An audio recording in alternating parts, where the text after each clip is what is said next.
Jim Hubach for Illini R&R, Rants and Raves.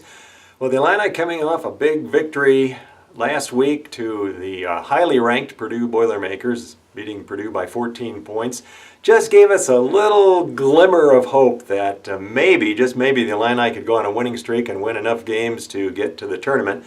But that glimmer of hope was dashed today as Illinois fell to a good Nebraska team by a score of 78-67, and this one hurts. It was tough because we could have been 2-3 in the Big Ten, and now we fall to 1-4 to start out, and we're digging ourselves in a pretty big hole. It's going to be tough to get out of.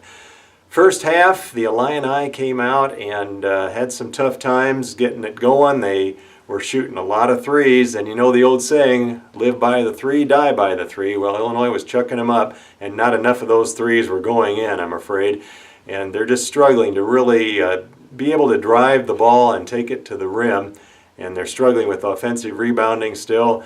The other end of the spectrum, Nebraska was showing their athleticism. They were driving it to the rim and taking it to the hoop, and they were getting offensive rebounds, scoring in all different ways, and playing really good defense.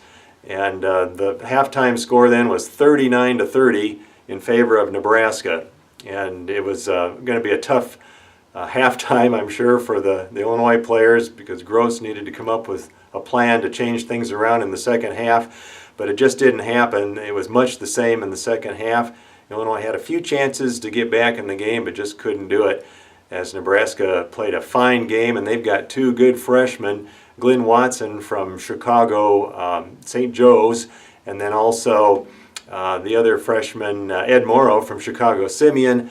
Two guys that the Illini had recruited for a while there, and I'm telling you, they went to Nebraska and they came back to hurt us. We could have used both of those guys today. Watson set the tone early at point guard and had a really good game, and he hurt us in a number of ways.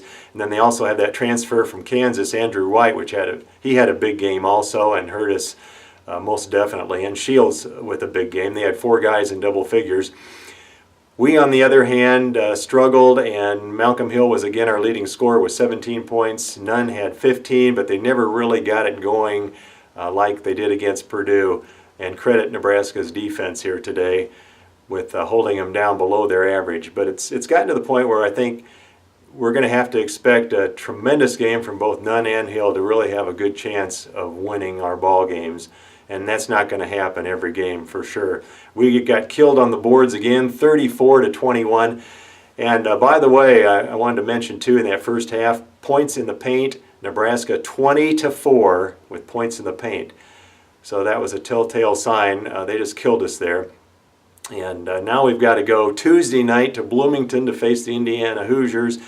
That's not going to be easy by any means. It looks like we're probably going to go 1-5 in the Big Ten. So we got to get things straightened out really quickly. I don't know how it's going to happen, but I've said this about every game. We really miss the big guys underneath, and we miss a strong, dynamic point guard that can lead our team.